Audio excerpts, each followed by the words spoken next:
Buenos días.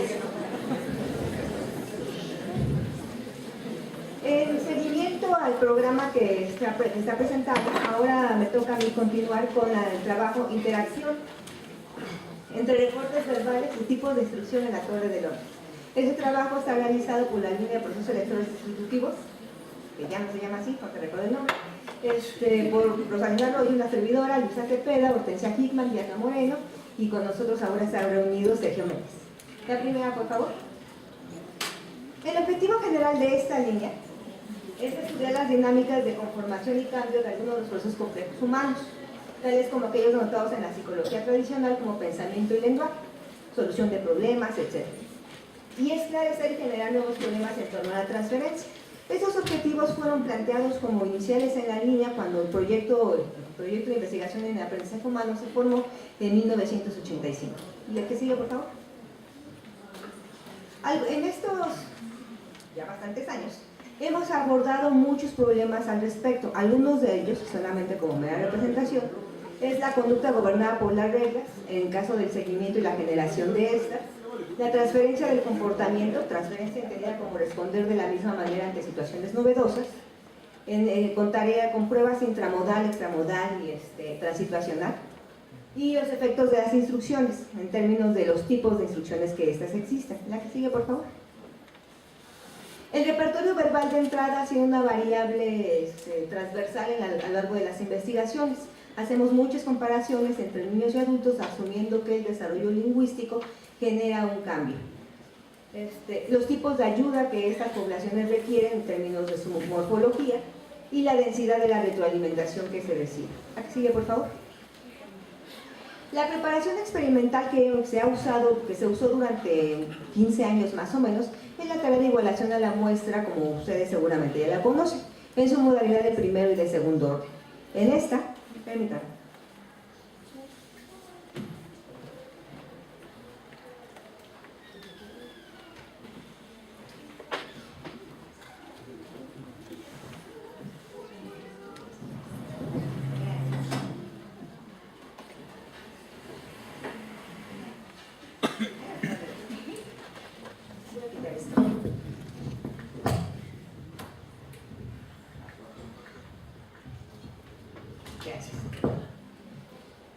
Esta es la representación general de la tarea que hemos usado. Tenemos primero un entrenamiento en el cual se presenta como regla general la semejanza en forma, un estímulo muestra, 3 comparativos, y aquel que cumple la relación es aquel que es semejante en forma, pero no en color ni en tamaño. Luego pasamos a un entrenamiento en color en el cual la regla sigue siendo semejanza, y ahora el criterio es aquel que es diferente en forma, pero semejante en color. Y después un entrenamiento 3 en el cual teníamos semejanza en tamaño. No es diferente en forma y color, pero es parecido en tamaño, en este caso tamaño grande. Y después pasaban a las pruebas intramodal, extramodal y transituacional. Intramodal, en el cual se cambian solamente las instancias de estímulo; extramodal, en el cual se cambia el modo de los estímulos; y la prueba transituacional, en la cual se cambia el tipo de situación en la cual se presentan los estímulos, pero sigue siendo la misma regla. Debe responder aquel que es semejante al estímulo muestra. En este caso en este caso el que está señalado en el asterisco, y en este caso este. La que sigue, por favor. Después de la presentación del entrenamiento con esta prueba general, pasamos a un reporte verbal. El reporte verbal lo realizamos con base en 2 formas generales. Se podían hacer con enunciados incompletos. Le poníamos a los sujetos: si la figura de arriba es tal cosa, la figura de abajo correcta es o debería ser tal cosa. O otra manera, con opciones de respuesta, que es la de aquí abajo. Bueno, la de abajo. La que sigue, por favor. Algunos de los resultados generales que hemos encontrado con esta tarea es que se encuentran diferencias en términos del desarrollo. Los niños se comportan de manera diferente a los adultos. Hay diferencias en términos de la relación entrenada. Semejanza en tamaño requiere un gran número de ensayos de aprendizaje en adultos. Este resultado siempre nos sorprendió mucho, porque suponemos que adultos, y créanme que nuestra población siempre son adultos de 18 años, estudiantes de la licenciatura. Es increíble que se tarden hasta 50 ensayos en darse cuenta que la relación es de semejanza en tamaño. Sesgos ante relaciones de forma y color, lo que generaba efectos techo. Esos mismos estudiantes de primer año de licenciatura respondían muy rápido a la semejanza en color y a la semejanza en forma, de modo que en la primera sesión ya tenían 100% de respuestas correctas. Eso se conoce en metodología como efecto techo. Ya rápidamente llega al máximo y por lo tanto ya no puedes ver aprendizaje, el sujeto ya lo sabía antes de llegar a tu tarea. Problemas para homogeneizar la dificultad de la tarea entre las poblaciones. Era un problema para nosotros porque con los adultos veíamos que la tarea era muy sencilla, inmediatamente los sujetos llegaban a efectos techo, pero no con los niños. Y si poníamos tareas muy difíciles para los niños, encontrábamos que ahora ellos se tardaban 80.000 sesiones para hacerlo. Y que los reportes verbales eran imprecisos. Los sujetos adultos eran capaces de hacer la tarea muy bien, pero no podían decir por qué. O sea, no eran capaces de referir verbalmente en qué se parecían los benditos estímulos. O sea, ¿por qué elegiste esa crucecita arriba? Pues porque la máquina me decía que sí. ¿En serio? ¿Por qué elegiste el círculo grande? Pues porque era la buena. Sí, pero no son capaces a los 18 años, y eso sí es preocupante, de establecer una regla general de ejecución. Que el niño no te lo diga, dices, bueno, pues claro, o sea, está chiquito, apenas va aprendiendo. Pero que a los 18 no lo podamos hacer, ese resultado puede ser primero, vamos a ver, por nuestra tarea. No hay que echarle la culpa a los sujetos, primero vamos a ver si es nuestra tarea la que está generando eso. En ese sentido, la que sigue por favor, se planearon dos posibles cambios. El primero, buscar una tarea que permita observar el proceso de adquisición. A lo mejor la tarea que estábamos empleando pues no permitía eso, ver el proceso de adquisición. El sujeto ya lo sabe hacer cuando entra con nosotros y por lo tanto no vemos cómo lo va aprendiendo. Y con la cual relaciones con las cuales el sujeto no esté tan familiarizado. Para este momento ustedes ya saben cuál es el rojo, cuál es el verde, cuáles son los circulitos amarillos, etcétera, etcétera. Ya para este momento que te diga en qué se parece la cruz de arriba con la cruz de abajo, no debería ser una tarea difícil. Y buscar formas alternativas de obtener los reportes verbales. A lo mejor es que las preguntas que le estoy haciendo a los sujetos no permiten hacer contacto con esa regla que yo estoy buscando. La que sigue, por favor. Con respecto a ello, comenzamos con un primer cambio. Ahora hicimos una tarea que le llamamos tarea serial, que aquí presentábamos lo que nosotros queríamos era como el estímulo muestra, 1, 0, 2, una primera serie, y luego presentábamos una serie incompleta. Esta parte que está en el cuadrado no estaba, el sujeto la tenía que completar. Entonces, si ustedes se acuerdan de en la primaria teníamos, para nos enseñaban las sumas y esas cosas, una ranita. Y entonces tú decías, bueno, un 0 más 1 y la ranita se movía hacia adelante 2. O menos tanto y la ranita se movía hacia atrás no sé qué. Es la misma lógica. Entonces tú vas del 1 y acá abajo podías hacerlo por si no te acordabas de los números. De 1 para 0 y luego 2. 0, 1, 0, 2. Entonces 5, 1 para atrás y 2 para adelante. 6. Entonces, ¿cuál era el correcto? 6. Entonces, y esta tarea pues era muy sencilla, los sujetos, a pesar de que era muy sencilla, a los sujetos les interesaba, nos decían que incluso era divertida, etc. Y después se la cambiábamos a las pruebas, la misma regla, pero ahora con letras, ¿sí? Y después con figuras geométricas, pero ven cómo abajo siempre existía la escala en la cual podía observarse estos cambios. La que sigue, por favor. Y con respecto al reporte verbal se retomó lo que se conoce como análisis de protocolos realizado en su momento por Erickson y Simon. El análisis de protocolo es una técnica que se utiliza para recuperar el reporte verbal que ha sido muy confiabilizado acerca de lo que una persona piensa al resolver una tarea, lo que permite determinar la posible relación con la ejecución y los eventos que controlan esta última. Esta técnica se ha usado en equivalencia de estímulos, con igualación a la muestra, etc. De modo que, aunque fue una técnica que se generó en el análisis cognitivo, los análisis experimentales de la conducta también la han empleado. La que sigue, por favor. La forma en que se realizan los protocolos verbales son dos generales, retrospectivo y concurrente. En el retrospectivo lo único que hacemos es que le decimos al sujeto, fíjate bien en lo que vas a hacer porque al final de la sesión te voy a preguntar qué hiciste. Y esa advertencia es suficiente para que el sujeto cambie su comportamiento. Porque lo hemos probado, por ejemplo, con sujetos a los cuales no les decimos nada y de todas maneras les preguntamos al final. Y es curioso cómo se sorprenden al final de bueno, lo que hice, sí, cuéntame, ¿qué hacías? pues y ahí se quedan patinando en qué era lo que hacían cuando ellos lo hicieron, ¿sí?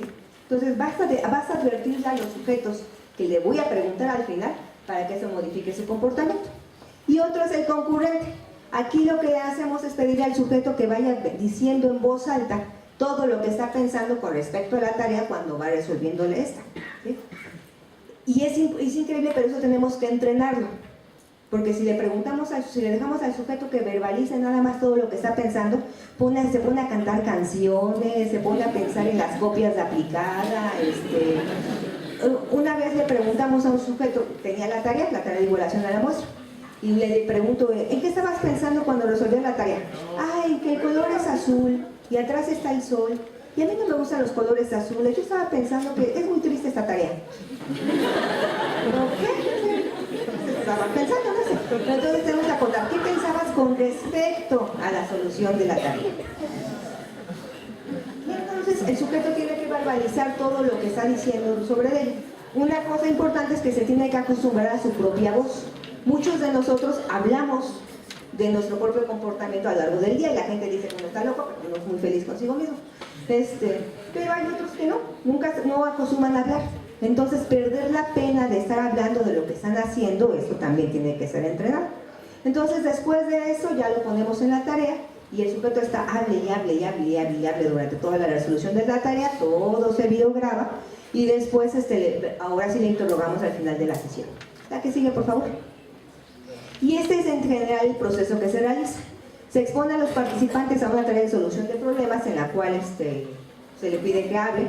Se graba todas las verbalizaciones realizadas por los participantes, después se transcribe, lo cual es una friega, y después esas transcripciones se categorizan en función de dos grandes estrategias. Puede uno ya tener las categorías a priori y ver si eso se ajusta al mundo, o como nosotros lo hacemos, vemos qué es lo que hace el sujeto y a partir de ahí sacamos las categorías. La que sigue, por favor. Esa primera experiencia que tuvimos, encontramos problemas con la tarea serial. Principalmente que la tarea es muy específica, por lo que los reportes verbales se concretan en aspectos como contar y ejecutar. ¿Qué tenías que hacer para solucionar la tarea? Contar un 2 hacia adelante y 3 hacia atrás. ¿Sí? Y sí, eso era lo que tenía que hacer. Entonces, encontramos que la tarea, aunque es muy entretenida, aunque el sujeto se engancha rápidamente y eso tiene ventajas, no permite que el flujo verbal sea más amplio, y esos son nuestros objetivos. La que sigue, por favor. En ese sentido, la búsqueda de una tarea que permita que el sujeto hable más, que nos platique más sobre lo que estaba pensando, proponemos la Torre de Londres. La Torre de Londres es parecida a la Torre de Hanoi, por si es que la han escuchado, en la cual tenemos un modelo inicial. O sea, yo te doy una torre que puede ser física o virtual, que comienza así. Y después te digo a dónde tienes que llegar, cómo tienes que acomodar las bolitas al modelo final, ¿sí? Y en este ejemplo que les pongo es de 2 movimientos. Entonces, ¿dónde está tu bolita roja? Ah, pues la tengo que pasar al del medio, porque allá está mi final. Y entonces, ¿a qué le tengo que hacer con mi bolita azul? La tengo que pasar para acá para liberar mi bolita amarilla. Y entonces ahora sí ya queda esto. La que sigue, por favor. ¿Por qué elegimos esta tarea? Bueno, porque es una situación que es susceptible de transitar de una contingencia cerrada a una abierta. Puede establecer el inicio y fin de la tarea alterando paramétricamente las posibilidades de trayectoria, es decir, la configuración de esta tarea. Podemos tener un diagrama de los posibles movimientos correctos, un mapa sobre los diferentes caminos, lo que nos permite tener la medida de ruta de movimientos. Lo puedo predecir a partir del movimiento que haces para dónde tendrías que ir para resolver mi tarea. También permite identificar los movimientos extra, es decir, las rutas no funcionales, aquello que estás haciendo de más, el comportamiento adicional que estás presentando. Y la dificultad de la tarea en función del número de movimientos requeridos, con lo cual puedo calcular un índice de dificultad o esfuerzo. Esta tarea, por lo sencilla que se ve, permite hacer contacto con medidas clásicas en el análisis experimental de la conducta y en la teoría de la conducta. Así que tanto la estructura como el mapa permite determinar patrones óptimos de la solución del problema. ¿La que sigue, por favor? Y además, esta tarea ha sido muy estudiada, entonces hay cosas que ya mucha gente nos ahorró el trabajo. Por ejemplo, sabemos que tiene 36 únicas posiciones. Puedes tú comenzar aquí y tienes que resolver la tarea para llegar hasta acá, hasta el 66. ¿Y cuántos caminos tienes que puedes realizar para resolver eso? ¿Sí? También eso ya está. Entonces, si este es el 11, ¿cuántos movimientos necesito para llegar al 66?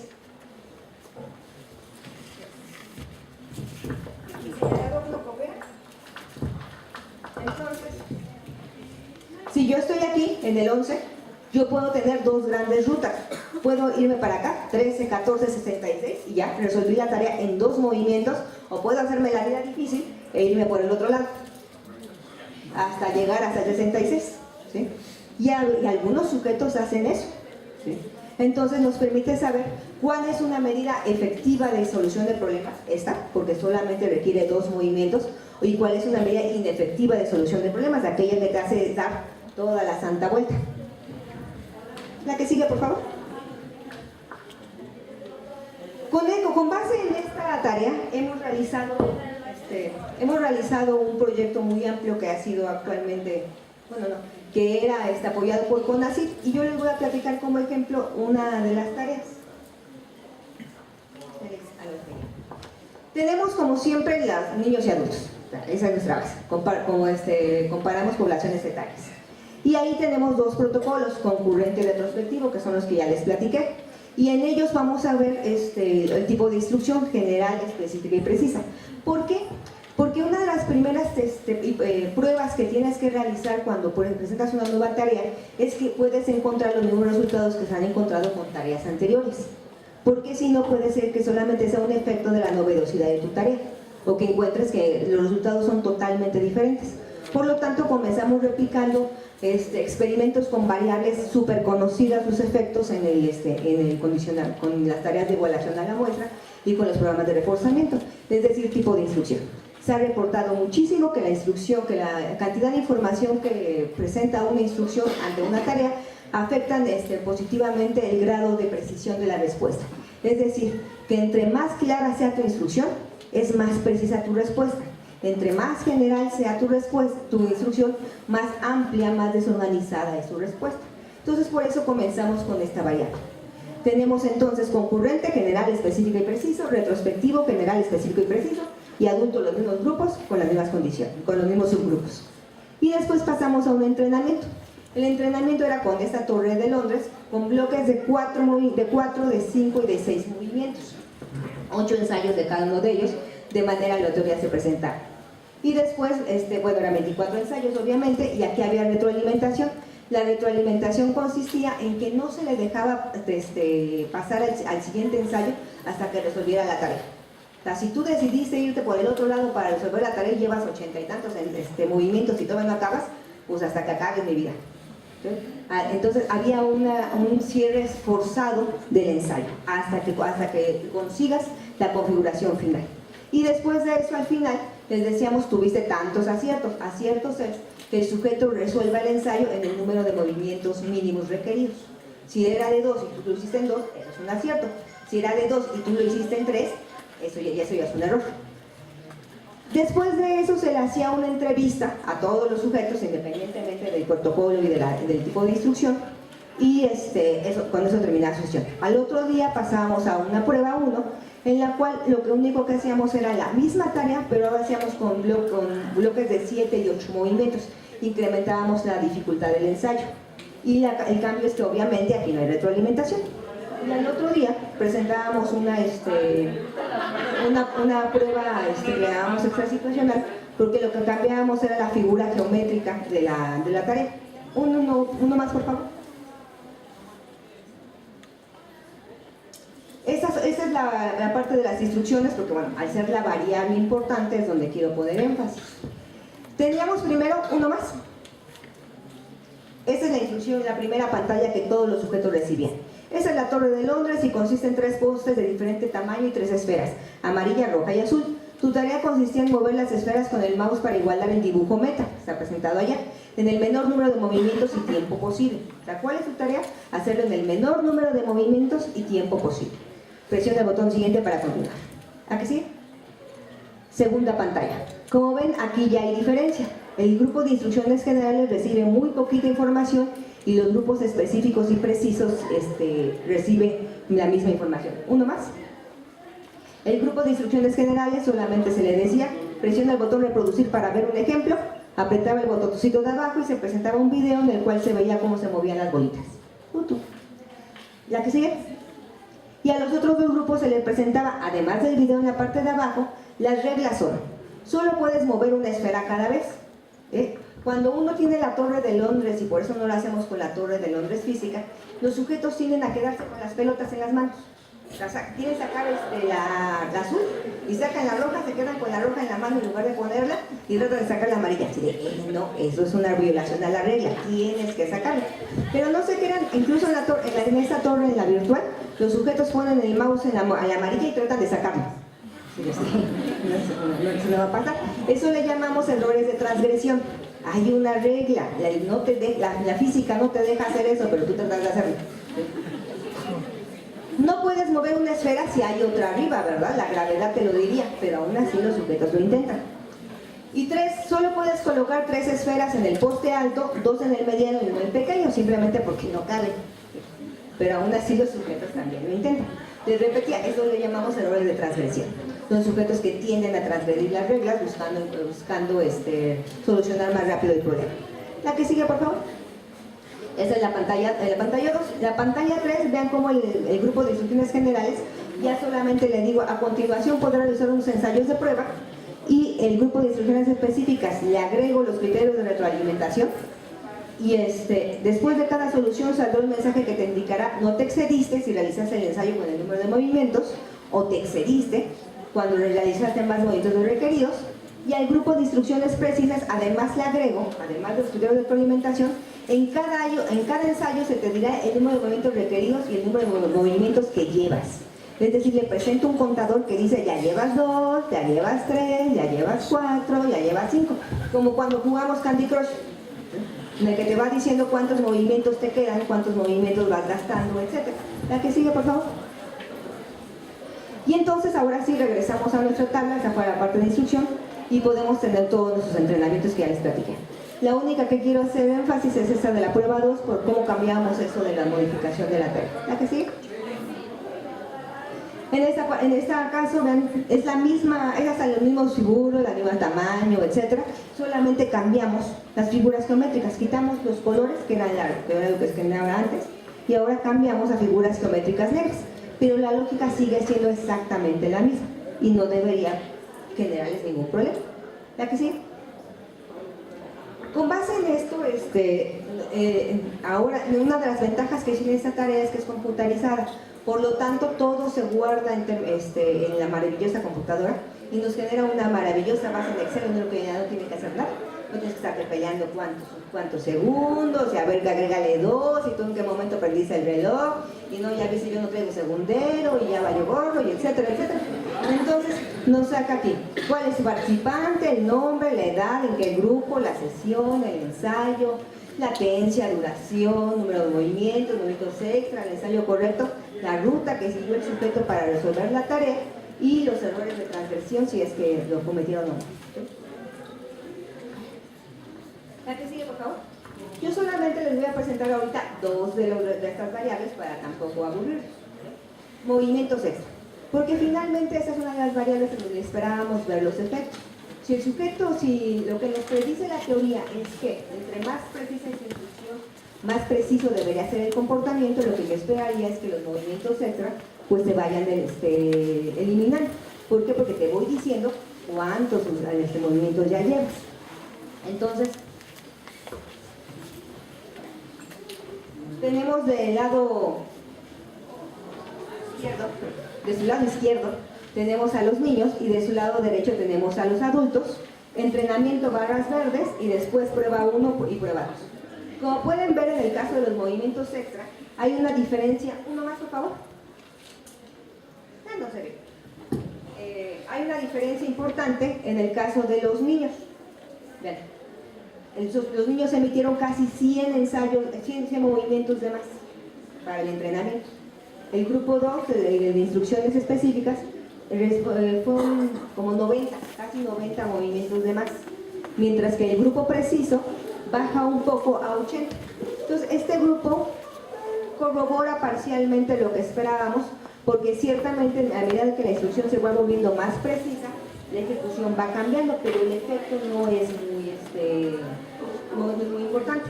Pero sí es significativo con respecto al comportamiento de los adultos. Los adultos, vean, a ellos no tiene efectos a su comportamiento la variable. Bueno, pueden ver cómo todos están más o menos en 50, 60 ensayos de masa independientemente de la precisión de las instrucciones. O sea, todos en el entrenamiento, la barra verde está muy similar entre ellos. Estas diferencias entre los grupos son significativas. En el caso de las pruebas, la segunda prueba, la prueba intrasituacional, donde solamente incrementamos la dificultad de la tarea, a ensayos de 7 y 8 movimientos, ahí no esperábamos gran cambio, porque finalmente estás haciendo exactamente lo mismo que te enseñé en el entrenamiento, nada más que te quité la retroalimentación. Y lo que veo es que todos los niños, si se fijan en la barrita naranja, pues hacen cosas muy parecidas entre ellos, e igual los adultos. En los adultos se ve un ligerísimo incremento en la prueba intra, pero la verdad es muy poco. Pero en el caso de la prueba 2, cuando cambiamos la morfología, la modalidad de las figuras, vemos que en el caso de los niños, otra vez la variable sí importa. Yo insisto. Vean el grupo preciso, los niños que tienen la instrucción más precisa y un contador, lo que vemos es que aquí incrementa ligeramente el número de movimientos realizados, pero debería de haber decrementado, no incrementar, ¿sí? Pero esa diferencia también es significativa con respecto al de los adultos. Curiosamente, en el caso de los adultos, la instrucción que les es más favorable son las instrucciones específicas, no las instrucciones precisas. Cuando le agregamos la presión del contador, se equivocan más, ¿sí? En cambio, cuando le doy instrucciones generales, el sujeto hace lo que hace con base en su historia. Cuando le agrego instrucciones específicas, eso le ayuda. Ya sé qué es lo que tengo que hacer específicamente porque agregué criterios de retroalimentación. Te va a pasar esto cuando hagas tal cosa y te va a pasar esto cuando hagas tal cosa. Pero le agrego un contador, ya. ¿Sí? Eso afecta negativamente al adulto. La que sigue, por favor. En el caso de las latencias, pueden ustedes ver que en el caso de los niños, el último grupo, niños precisos, adultos, vean cómo sus latencias se incrementan dramáticamente en el entrenamiento con respecto a todos los otros, ¿sí? ¿Qué quiere decir? Que el sujeto se está deteniendo antes del primer movimiento, porque como le estoy diciendo, tienes que resolver este ensayo en 5 movimientos y te voy a contar cuántos llevas. El sujeto se detiene, digamos, coloquialmente, para pensar hacia dónde tiene que comenzar la primera, ¿sí? Y además se detiene bastante. El sujeto se puede aventar hasta 25 segundos antes de comenzar el primer movimiento. Imagínense, uno así de, no, ya salgo. En cambio, los niños no. Los niños arrancan en menos de 6 segundos, ya están empezando a responder independiente de instrucción. Esto es muy reportado también en la literatura de desarrollo, hay lo que se conoce como impulsividad. El niño comienza a responder antes, no lee las instrucciones, no pela nada, él ve las cositas y empieza a mover, ¿sí? Vean como si hay un efecto aquí del grado de desarrollo. Los adultos se comportan diferente de los adultos porque los niños, los adultos se comportan diferente de los niños porque están siendo más regulados por la instrucción verbal. En cambio, los niños no. Y también, eso en el caso del entrenamiento. En el caso de la prueba 1, que con la anterior medida veíamos que no había ninguna diferencia entre ellos, para este caso vemos que sí ya hay diferencias. Bueno, en el caso de los niños no, todos los niños se comportan igual, pero en el caso de los adultos, para la prueba 1, otra vez los sujetos se están deteniendo a pensar todo lo que tendrán que hacer, incluso incluso en la ausencia de la retroalimentación desde el contador, porque el entrenamiento solamente era en el entrenamiento, las pruebas no se representaba nada. Y en el caso de las pruebas, de la prueba 2, aquí vean qué curioso, vean cómo va bajando. Vean el grupo de general adultos, mucha latencia al principio y va bajando y va bajando y va bajando. El grupo de precis adultos, mucha latencia al principio y va bajando, va bajando. El grupo de específico, pues tiene el mismo patrón. Quiere decir que a pesar de todo también está siendo controlado por la retroalimentación de la situación. Cuando deja de estar vigente el contador, cuando deja de estar vigente oye, fíjate cuántos ensayos llevas, vas relajando, vas dejando de pensar, vas haciendo las cosas más en automático. Y bueno, eso también también son significativas las diferencias. La que sigue, por favor.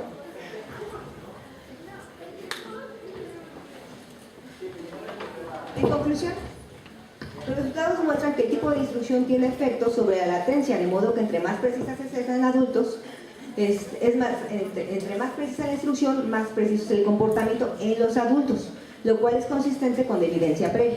En el caso del número de movimientos extra, intuitivamente se esperaba que el grupo que tenía un contador debía tener un menor número de respuestas de movimientos y que esto fuera más evidente en los adultos, pues se supondría que serían regulados por las contingencias verbales. Curiosamente se encuentra lo contrario. La tarea demuestra sensibilidad a la ejecución de las diferentes poblaciones y permite recopilar una gran cantidad de información que enriquece el análisis. Adicionalmente, los participantes se observan involucrados en la tarea y reportan que la tarea es entretenida, que les gusta, que etcétera, etcétera. Otro día les platicaré sobre los reportes verbales porque, bueno, queríamos solamente presentarles un ejemplo de esto. Ahora bien, ¿por qué es importante la reflexión sobre las tareas que realizamos? El reflexionar sobre las tareas que usamos para, ¿la que sigo, no? Por las tareas experimentales con las que pues, se ponen a prueba los supuestos teóricos no es un encargo menor. Recordemos el gran efecto que tuvo los programas de reforzamiento para la teoría del condicionamiento o la prueba del condicionamiento clásico para Pavlov. Tener una preparación metodológica sólida que nos permita poner a prueba los supuestos teóricos es una de las encargos fundamentales en la ciencia. Por mi parte es todo, muchas gracias.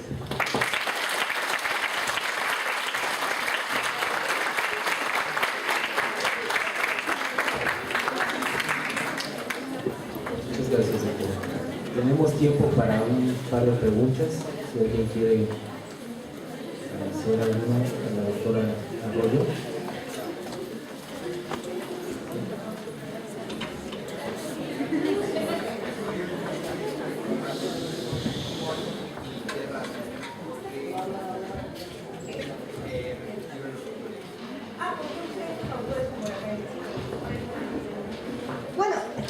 Ha hecho mucho trabajo histórico, o sea, en ese sentido no recupero Skinner como tal, porque lo que yo quiero dar es el efecto en la historia que ha tenido usar ese tipo de tareas, por eso es que uso a Honig o a Terrace. Las tareas obviamente son de Skinner y son de Pavlov, pero estoy yo hablando del efecto que en la historia de la ciencia psicológica han tenido esto, y estoy reconocido por los historiadores de la ciencia psicológica, en este caso sea Honig y Terrace.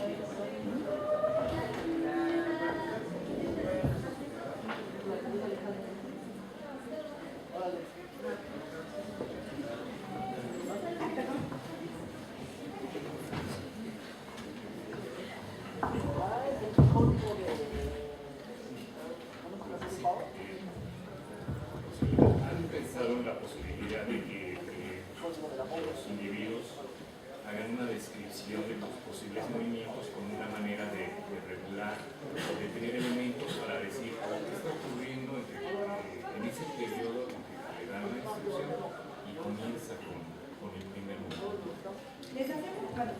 El protocolo lo que se le pide es que el sujeto, al concurrente, que el sujeto esté hablando todo el tiempo. Entonces, y tenemos esas grabaciones. Ahorita estamos en la tarea de las transcripciones, porque pues tienes que hacer contacto con la verbalización sin darle demasiada interpretación. Eso por ejemplo, como investigador es complicado porque tienes a tratar de llenar los espacios vacíos con tu propia información. Lo que ha de querer decir tienes que aprender a separarte del dato para solamente saber qué es lo que el sujeto estaba haciendo. Entonces sí, tenemos ese periodo que ahorita por ejemplo todos esos datos son del grupo concurrente nada más, ¿sí? Por eso es que esas latencias son tan amplias. El grupo retrospectivo, por ejemplo, no se ven esos periodos tan largos de pensamiento o de planeación, de decisión, pero sí hay diferencias. Y después a todos les hacemos dos preguntas. qué pensabas al resolver la tarea y qué le dirías a otro para resolver la tarea. Tenemos una pregunta en la cual el sujeto tiene que hablar sobre su propio comportamiento y una pregunta en la cual se supone tendría que prescribirle a otro cómo debería hacerlo. Y encontramos que esas dos preguntas también tienen efectos, pero no ha sido tan ordenado el dato. O sea, hay mucha diferencia individual, incluso entre los propios niños o entre los propios estudiantes universitarios, depende mucho del sujeto. Nosotros esperábamos ver más regularidades y por eso es que esos datos no los estamos presentando todavía, porque no son ordenados, parece ser totalmente idiosincrático y eso obviamente no nos permite hacer conclusiones generales. Pero sí, estamos en ese avance. Muchas gracias.